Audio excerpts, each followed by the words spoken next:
1 अगस्त 1920 को तिलक की डेथ होती है लंदन। कहां पर डेथ होती है? 1 अगस्त तिलक को डेथ हो जाती है। जैसे तिलक की डेथ हुई, बापू उसी दिन आंदोलन शुरू कर देते। बापू इस मामले में था चालू आदमी था, घर में हो रखी है मौत, बापू क्या कर रहा है? आंदोलन। बापू जानता है भावनाओं को यदि भुनाना है तो आज का दिन ही है। बापू ने बाकायदा जनता को इकट्ठा किया और इकट्ठे करके बोला, नहीं जा रहा मेरे से आज भारत के सबसे बड़े नेता, मां भारती के सच्चे सपूत, हमारे राष्ट्रीय आंदोलन के मार्गदर्शक भाई बाल गंगाधर तिलक आज 100 वर्ष की आयु पूरा करके स्वर्ग की तरफ पधार चुके हैं। भाई तिलक ने कभी सपना देखा था कि स्वराज मेरा जन्मसिद्ध अधिकार और मैं इसे लेकर रहूंगा, लेकिन स्वराज अभी तक हमें प्राप्त नहीं हुआ। क्या तिलक मर गए तो सपना पूरा नहीं होगा? क्या तिलक के मर जाने से हमें स्वराज प्राप्त नहीं होगा? नहीं भाई और बहनों, आपको विश्वास दिलाता हूं, हम तिलक के सपने को साकार करेंगे। आप मुझे 1 साल दीजिए। कितना साल दीजिए? मैं आपको क्या ला के दे दूंगा? स्वराज। सरकार के प्रत्येक बस का बहिष्कार कैसे? तो हम सरकार के स्कूल में नहीं जाएंगे, कॉलेज के अंदर नहीं जाएंगे, फंक्शन अटेंड नहीं करेंगे, टाइटल स्वीकार नहीं करेंगे, सामान नहीं खरीदेंगे। पूरी तरीके से सरकार का क्या जगह बहिष्कार, राजनीतिक, सामाजिक, आर्थिक रूप से पूरा सरकार का क्या कर दिया जाए। और जब सरकार का बॉयकॉट करेंगे, पूरी तरीके से बॉयकॉट कर देंगे, सरकार घुटनों पर आ जाएगी भाई साहब। और घुटनों पे आ जाएगी तो सरकार को देश छोड़ के जाना पड़ेगा। जिन लोगों पर आप राज कर रहे हो, यदि वो लोग आपका किसी भी प्रकार से सहयोग नहीं करे तो उन लोगों पर राज कैसे किया जा सकता है? मैं क्लास में पढ़ाने के लिए आऊं और तुम जोर जोर से हल्ले मचाओ, मैं कहूँ शांत हो जाओ, फिर भी तुम शांत नहीं हो, उल्टा उठ उठ के बाहर जाने लग जाओ, तो क्या मैं पढ़ा पाऊंगा? गांधी जी ने कहा 1 साल हल्ला मचाने की आवश्यकता है, अंग्रेज हमारा देश छोड़ के चले जाएंगे। गांधी जी ने कहा कि हम इनके मेडल स्वीकार नहीं करेंगे। किसी ने गांधी जी की तरफ देखा कि बापू खुद के पास 3 है। खुद के पास कितने हैं? कौन कौन से? बोर, जुल्लू और कैसरे। और बापू को समझ में आ गया कि लोग क्या कहना चाह रहे हैं, और बापू ने कहा कि हत्यारी सरकार जिसने अभी थोड़े दिन पहले जलियांवाला बाग में हमारे निहत्थे भाइयों पर गोलियां चला दी थी, ऐसी हत्यारी सरकार के दिए हुए मेडल में स्वीकार करता नहीं। मैं बोर, जुल्लू और कैसर इन तीनों अंग्रेजों के मुंह पर मारता हूं। तो अंग्रेजों कौन कौन से अंग्रेजों को मेडल छोड़ दिए? बापू कितने चालू आदमी। जलियांवाला बाग जब हुआ तब बापू ने नहीं छोड़े, जब आंदोलन शुरू किया तब छोड़े, क्योंकि बापू को पता था अपना आंदोलन अपने मेडल उस दिन छोड़ेंगे। पहले क्यों छोड़े भाई साहब? अखबार में आनी चाहिए ढंग से। तो गांधी जी को पता था कि कोई ना कोई पूछ लेंगे कि बापू जलियांवाले बाग के टाइम तो त्यागे नहीं, अब अकेले अकेले त्याग रहे हो, तब लोगों ने त्यागे तब तो आपने नहीं त्यागे। तब रविंद्रनाथ टैगोर अपने नाइटहुड की उपाधियां छोड़ रहे थे, तब तो आप एकदम जब्त किए बैठे थे। बापू उनका ये मत समझना कि अकेला मैं कर रहा हूँ, भाई जमनालाल बजाज भी राय बहादुर की उपाधि लौटा देंगे। भाई ने कहा यार एक ही है मेरे पास। अब पद्म श्री पद्म भूषण क्यों देते हैं? अभी तो सरकार देती है सामाजिक सेवाओं में कार्य के लिए, राजनीतिक सेवाओं में कार्य के लिए, तब भी सरकार दिया करती। अब अपनी सरकार देती है। तब भाई अंग्रेजों की थी तो सरकार ही, भली बुरी कह सकते हो, थी तो गवर्नमेंट है। तो जैसे आज गवर्नमेंट के काम है वैसे उस गवर्नमेंट के काम थे। हम कहते हैं आज हमारी खुद की गवर्नमेंट है, हमारी गवर्नमेंट हमारे को लूटे कोई बात नहीं, दूसरे लूटने तो हमारा उनका विरोध था। अब भी हमारा विरोध, अभी हमारी सरकार यदि करती है क्या हम उसके खिलाफ आंदोलन नहीं करते? पर हम कहते हैं वो विदेशी सरकार थी, वो हमारा यहाँ का धन बाहर लेके जा रही थी, अब लूटती है तो बाहर लेके जाती नहीं, यहाँ का यही है, और बाहर लेके जाती तो हमने विरोध किया। 2014 का चुनाव तो मोदी जी जीते इस बात पर थे कि कांग्रेस का काला धन स्विस बैंक में, पूरा चीज इस पे था, यहाँ का धन लूट लूट के इन्होंने स्विस बैंक में खाते खोलिए। मित्रों मैं आते 15-15 लाख दूंगा, है ना? सबके खाते में कितने आएंगे? अपने मोदी से मांगते हैं, कितने मांगते हैं? इसलिए तुम गरीब नहीं, अपने मोदी प्रधानमंत्री से मांग रहे हो, सब लखपति है अपने। कितने मांग रहे हैं? तो खुल के खर्चा क्या करो, एक दिन आना ही है ना? किसी से उधार ले लिया करो, उसको चिंता मत कर, मोदी जी देंगे तब मैं तेरे को चुका दूंगा। हाँ मैं उधार दे दूं तेरे को, ले जा, जब तेरे को चाहिए तब ले जा, क्यों चिंता करता है? मोदी जी दे तब मेरे को वापस दे जाना, ठीक है? अब आंदोलन कब शुरू कर दिया? 1 अगस्त 1920 को। अब किसने आंदोलन शुरू किया? गांधी जी। अब गांधी जी ने कांग्रेस को कहा भाई कांग्रेस क्या प्लान है? कांग्रेस ने कहा भाई दिसंबर में हमारा अधिवेशन है और दिसंबर में अधिवेशन होगा तब हम बताएंगे कि हम आंदोलन के पक्ष में है या नहीं है। गांधी जी ने कहा सांप रे खड़न आदित्यवार कदावे, यदि सांप खा जाता ना सांप, तो रविवार के दिन झाड़ा डालते हैं, है ना? गांव झाड़ा समझते हो? झाड़ा समझते हो? तो सांप का झाड़ा कब डाला जाता है? रविवार के दिन। तो सांप मेरे को खा गया आज, अब रविवार का वेट कैसे हो? तो गांव में डायलॉग होता है कि सांप रे खड़न आदित्यवार कदा, सांप के खाए हुए को आदित्यवार मतलब रविवार बहुत लंबा पड़ता है, तो गांधी जी ने कहा आंदोलन किया अगस्त में, तुम करे दिसंबर, इतना वेट कौन करे? तो कांग्रेस ने कहा कि रुको, हम सितंबर में एक विशेष अधिवेशन बुलाएंगे। क्या बुलाएंगे? अध्यक्ष कौन? अब भाई क्यों बुलाया गया अधिवेशन? असहयोग आंदोलन की बातचीत करनी है। गांधी जी गैर, गांधी जी ने जाके असहयोग आंदोलन का प्रस्ताव रखा। गांधी जी ने कहा मैंने असहयोग आंदोलन किया है। हाँ भाई कांग्रेस बताओ सही है गलत है? अध्यक्ष कौन है? लाला ला, उनका फर्जी है। बकवास प्रस्ताव, बकवास आंदोलन है तुम्हारा। कैसे? क्या तुम कहते हो कि हम सरकार के स्कूल में कॉलेज में नहीं जाएंगे, यदि बच्चे सरकार के स्कूल और कॉलेज में नहीं जाएंगे तो कहां पढ़ेंगे? बाबू का नहीं पढ़ेंगे तो क्या फर्क पड़ता है, हम अपने स्कूल खोले। अरे कब खुलेगी अपने स्कूल? लाला लाजपत राय ने कहा ये गलत तरीका है, लेकिन बच्चों ने कहा कि नहीं बहुत सही तरीका है, हमारा नेता कैसा हो? महात्मा गांधी। एक बड़े नेता कांग्रेस में और थे CR दास। कौन थे? चित्तरंजन दास। चित्तरंजन दास CR दास नेता थे। CR दास बड़े नेता है। CR दास को चुनाव लड़ना है। क्या लड़ना है? चुनाव होने वाले थे। 1919 का अधिनियम आया। 1919 के अधिनियम में क्या गया? 2 सदन होंगे, एक सदन में 60 मेंबर और दूसरे में 145, तो चुनाव से तो आएंगे। CR दास को क्या लड़ना है? चुनाव। गांधी जी कह रहे हैं सरकार के प्रत्येक पक्ष का बहिष्कार, इसका मतलब चुनाव का भी। उन्होंने कहा ये क्या तरीका है? और चुनाव का बहिष्कार, हम इस प्रस्ताव को स्वीकार करते नहीं। तो अध्यक्ष भी स्वीकार नहीं कर रहा और कांग्रेस का बड़ा नेता भी स्वीकार नहीं कर रहा। प्रस्ताव रख कौन रहे? विरोध कौन कौन कर रहे हैं? CR दास किस बात के खिलाफ है? चुनाव के बहिष्कार के। लाला लाजपत राय किस बात के खिलाफ? गांधी जी को पता था ऐसी बात करेंगे ना कि कॉलेज के विद्यार्थियों कॉलेज मत जाओ, पहले देश को आजादी दिलाओ। विद्यार्थी तैयार बैठे हैं। अब पहले को विद्यार्थी कहते कॉलेज नहीं जाएंगे, घर वाले कहते जूते पड़ेंगे, कॉलेज नहीं जा रहा। अब विद्यार्थी कहते भाई साहब आजादी दिला रहे। और गांधी जी ने कहा है कि इसके लिए कॉलेज जाने की आवश्यकता। अब बड़े बड़े नेता विरोध कर रहे हैं तो गांधी जी का प्रस्ताव पास होगा, फेल हो जाएगा, गिर जाएगा। पर बापू बापू है भाई साहब। बापू ने खिलाफत आंदोलन को समर्थन दिया था। किसको समर्थन दिया था? और 31 अगस्त 1920 को खिलाफत आंदोलन किसका हिस्सा बना दिया गया? ऐसा ही सम्मेलन कब हो रहा है कांग्रेस का? सितंबर। तो खिलाफत आंदोलन वाले नेताओं को भी सम्मेलन में बुलाया हुआ था। मोहम्मद अली शौकत अली का तुमको नेता मैंने बनाया, आ जाओ बैठ जाओ। मोहम्मद अली शौकत अली अपने बाकी भाइयों को सबको लेके आए, एकदम साथियों को लेके आए। फिर कांग्रेस के एक नेता गांधी जी ने बताया, मोतीलाल नेहरू। इसको बताया मोतीलाल जी आप मेरा साथ दो, मैं आपके बेटे को प्रधानमंत्री बनाऊंगा एक दिन। तो मोतीलाल, अब गांधी जी ने कहा CR दास लाला लाजपत राय को कि मेरा प्रस्ताव का तुम विरोध कर रहे हो। उनका हाँ, हाथ खड़े करवा लो। कांग्रेस में ज्यादा लोग किसकी तरफ है? CR दास ने कहा हमारी तरफ ही होंगे। तुम यार कल के नेता, काल मरी आज भूतनी होगी, अगर तुम चलाओगे अपने। गांधी जी ने कहा हाथ तो खड़े करवाओ। और जैसे भाई साहब हाथ खड़े करवाए, अली बंधु के साथ वाले सारे गांधी जी के पक्ष में, मोतीलाल नेहरू के सारे साथ वाले गांधी जी के पक्ष में, और गांधी जी जीत गए। अब होता क्या था? रेगुलर सेशन में प्रस्ताव पारित करना जरूरी होता था। उसमें हो गया, इसका मतलब कांग्रेस सपोर्ट में आ गई। पर रेगुलर सेशन में दोबारा प्रस्ताव पारित करवाओ। तो गांधी जी ने इस बार CR दास को पकड़ा। सितंबर में पिछला हुआ था, अब कब हो रहा है? दिसंबर। बीच में अक्टूबर नवंबर में चुनाव हो गए। CR दास किसका विरोध कर रहे थे? चुनाव के विरोध का। चुनाव तो हो गए। तो गांधी जी ने CR दास कहा कि चुनाव तो वैसे ही हो गए, अब यदि विरोध भी कर लोगे तो फर्क पड़ेगा, वैसे आपकी बेइज्जती होगी। पिछली बार भी आपने विरोध किया, क्या क्या निकला आपको? मैं तो जीत गया फिर भी। अच्छा है, इज्जत बचाने का तरीका बताता हूँ, प्रस्ताव आप ही रख दो। इस बार प्रस्ताव किसने रखा? ये बापू है भाई साहब। विरोधी को भी अपने पक्ष में लेके आ गया। अब इसका मतलब बापू की चल रही है। पहले बापू बिना इनके करवा गया, अब तो जो विरोध कर रहे थे वो भी बापू की क्या आ गए? पक्ष में। बापू ने कांग्रेस का संविधान ही चेंज कर दिया। क्या कांग्रेस के संविधान में क्या किए जाने चाहिए? चेंज। गांधी जी ने कहा भाई कांग्रेस काम कैसे करती है? तो काम कैसे करती है? 3 दिन का एक अधिवेशन होता है, फिर छुट्टी, फिर अगले साल 3 दिन का अधिवेशन होता है, फिर छुट्टी। 3 दिन के अधिवेशन में क्या करते हो? प्रस्ताव आते हैं, पारित कर देते हैं। तो उनको इम्प्लीमेंट करना यार, वो तो होता रहता है। नेता सारे वो सुरेंद्रनाथ बनर्जी टाइप के नेता थे उस टाइम। 3 फूल इधर, 3 पेन इधर, इंग्लिश बोलने वाले लोग। बापू ने कहा नहीं, पॉलिटिक्स 24/7 होनी चाहिए।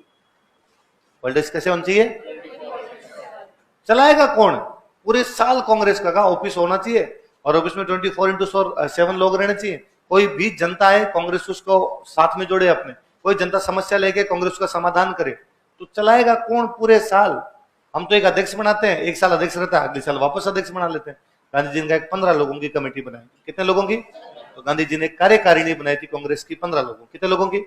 आज दिन तक कांग्रेस में कार्यकारिणी होती है।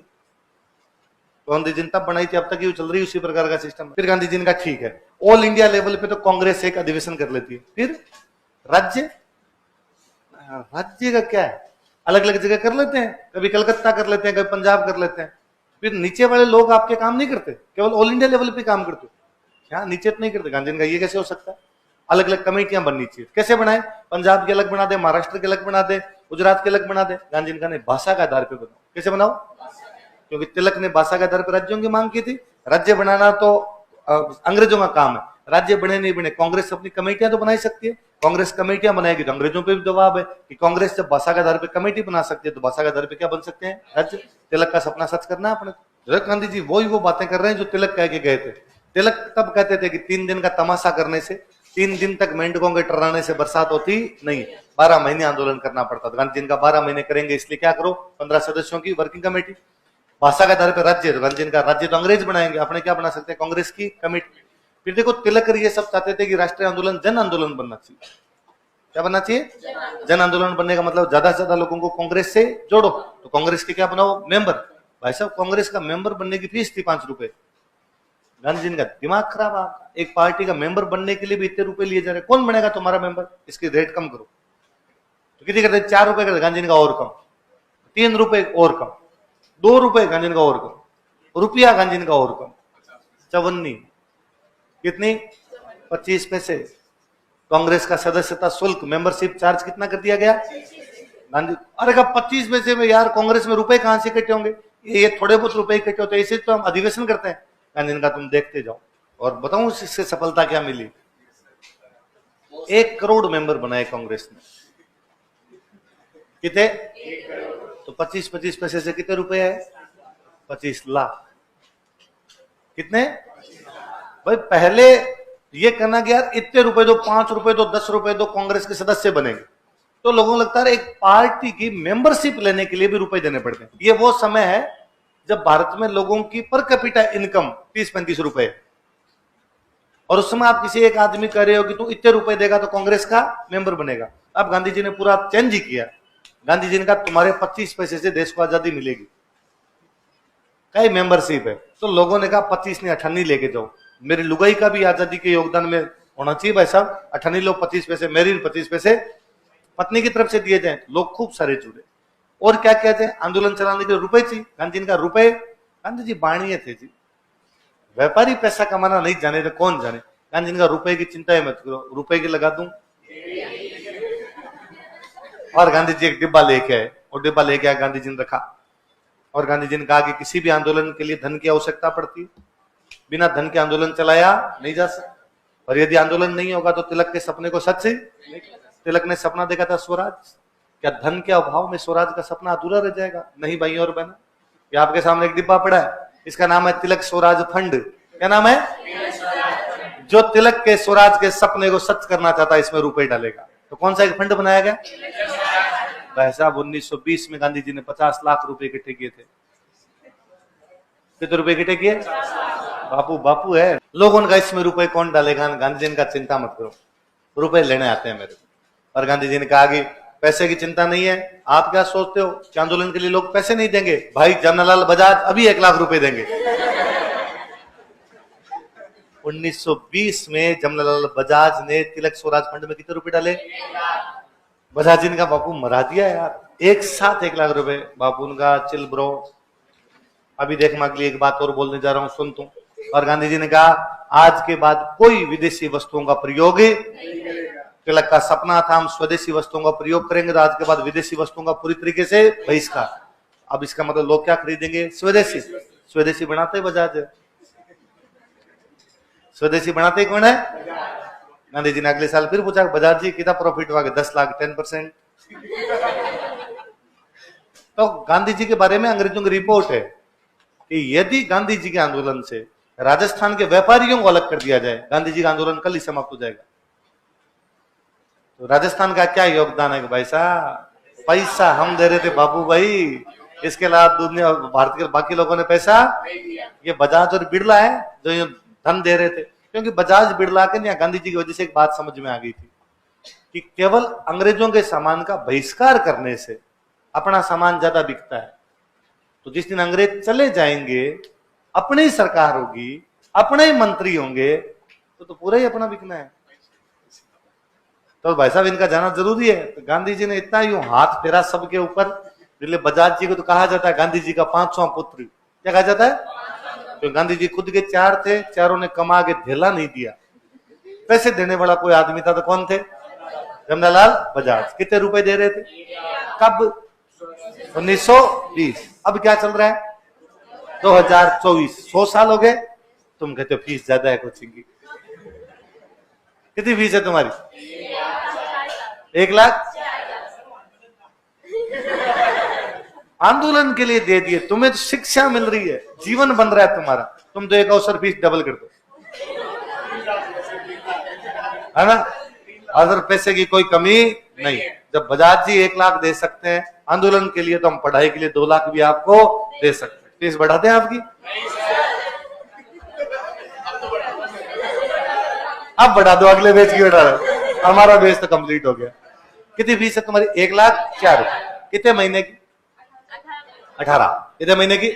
18 महीने की। तो एक महीने की कितनी भी? लगभग 6,000। 6,000 होगी। 18 छके 108 होता है, लगभग कितनी होगी? 6,000। तो एक महीने की 6,000। तो एक दिन की 200 रुपए होगी। एक दिन में कितने घंटे क्लास होती है? कितने घंटे? तो 1 घंटे कितने? बताओ तो 1 घंटे कितनी हुई? 66। कितनी हुई? 66 होगी। 1 घंटे की 33 ही हुई। 33। 2 घंटे की कितनी होगी? 66। तो अभी मैं आपको 2 घंटे हिस्ट्री पढ़ाऊंगा, कितने रुपए मिलेंगे? फिर आप कहते सर 1 जने की सर मैथमेटिक्स समय भी आती है 1 जने की। इसको सर अभी गुणा करके देखूंगा मैं घर पे जाके, कितने RS में स्टूडेंट आते हैं, इसको इतना इतना इतना इतना कर दिया। पर फिर भी ये फीस कम है। 1 महीने की 6,000 रुपए। 11th क्लास का बच्चा 1 घंटे के लिए फिजिक्स की ट्यूशन जाता है, उसकी फीस इतनी। 9th क्लास का बच्चा 1 घंटे के लिए 1.5 घंटे के लिए 9th क्लास की ट्यूशन जाता है, उसकी फीस इतनी। इस हिसाब से ये फीस बेहद कम है। तुम्हारी फीस बढ़नी चाहिए। तुम्हारी फीस होनी चाहिए कम से कम 5 लाख रुपए, तब तुम लोग पढ़ोगे, वरना तुम पैसे की वैल्यू समझते नहीं हो, इसलिए पढ़ाई करते नहीं। हाँ हाँ हाँ। तो तभी तो कम कर रखी है, तभी तो कम कर रखी है एकदम ही। हाँ 5 लाख की 1 लाख कर रखी है। हाँ तो 50 नहीं, 50 की भी 50 कर रखी है, 25%। हाँ तो आपने कितनी होनी चाहिए? मैंने तेरे को अभी कहा 5 लाख होनी चाहिए, तो 5 लाख की एकदम आपने कम कर दी, 1 लाख कर रखी। इतनी तो होनी चाहिए शिक्षा की। वो शिक्षा है भाई साहब, शिक्षा ऐसे नहीं मिलती। मैं और बताऊं, यदि ये होना कि फ्री में पढ़ाया जाएगा, पढ़े नहीं लोग, है ना? ये आप कैसा ही मानिए, पर ये कड़वा सच है। मेरे एक मित्र है अलवर के रहने वाले, तो उन्होंने मेरे को एक दिन बताया कि यार पास में को हॉस्टल था, यूनिवर्सिटी कॉलेजों के हॉस्टल जो होते हैं, हॉस्टल था। लेकिन मैं अलवर में नया नया कोचिंग शुरू करना चाहता था, तो मेरी मैथमेटिक्स अच्छी, तो मुझे लगा कि यार 2 तरीके, एक तो लोग मेरे को कैसे जाने कि मैं मैथ्स का अच्छा टीचर हूँ, ऐसे तो अब मैं खोल के बैठ जाऊँ लोग मेरे पास क्यों आएंगे, अपना प्रचार कैसे हो? तो अपने इस हॉस्टल में फ्री पढ़ा देते हैं। अपने कह देते हैं इस हॉस्टल के अंदर 1 घंटा मैं डेली आके मैथ्स सिखाऊंगा, और मैथ्स ऐसा सब्जेक्ट है जो हर एग्जाम में आता है, तो बच्चे आ जाएंगे। ये हॉस्टल वाले बच्चे बाहर जाके अपने प्रचार कर देंगे, तो अपने कोचिंग खोलेंगे, बाहर के बच्चे आएंगे, उनकी फीस ले लो। कोचिंग हॉस्टल वाले बच्चों से फीस ही नहीं, और हॉस्टल वाले बच्चों को कोचिंग आने की आवश्यकता नहीं, अपने वहां जाके पढ़ाएंगे। क्योंकि मैं पहले दिन गया वार्डन साहब को जाकर, वार्डन साहब बच्चों का शाबाश, ऐसा आदमी कहाँ मिलता है। और पहले दिन भाई साहब क्लास खचाखच भरी, 100 लोग आए हुए क्लास के अंदर। अगले दिन वापस थोड़े कम हुए, 90 लोग, लगा कोई नहीं यार, 10 एक ऐसे थे तो सीरियस नहीं थे, चले गए। पर बाद में मैंने 3-4 दिन बाद नोटिस करना शुरू किया, 20 जने आ जाए, कल नहीं आए, कल नए 20 आए। कोई 1 घंटे की क्लास है, 45 मिनट लेट आ रहा है, कोई आधा घंटा लेट आ रहा है, कोई 15 मिनट बाद लेट आ रहा है, जब जी में आ रहे तब उठ के जा रहा है। मुझे बहुत जल्दी समझ में आया कि नहीं पढ़ेंगे। मैंने जैसे जैसे वो बैच समाप्त किया, अब मैं मेरी कोचिंग चलाता हूँ, पैसे लेके पढ़ाता हूँ, वो सारे हॉस्टल के बच्चे मेरे से पैसे देके पढ़ते हैं, है ना? तो वो गांव में कहते ही है कि फरीम फड़े को नहीं, मुफ्त में दिया गया माल फलता नहीं है, इसलिए फीस तो खूब सारी होनी चाहिए, तभी तुम पढ़ पाओ, तब तुम्हें लगे। 1 लाख भी खूब सारी है पर तुम्हें लगती नहीं है, क्योंकि लगे तो तुम पढ़ो, तुम पढ़ते नहीं। अब इसमें गांधी जी ने और कहा, गांधी जी ने कहा कि भाई हम शिक्षा का बहिष्कार करेंगे, अंग्रेजों के स्कूल में नहीं जाएंगे। अंग्रेजों के स्कूल में नहीं जाएंगे तो कैसे पढ़ेंगे? हम हमारी स्कूलें खोलेंगे।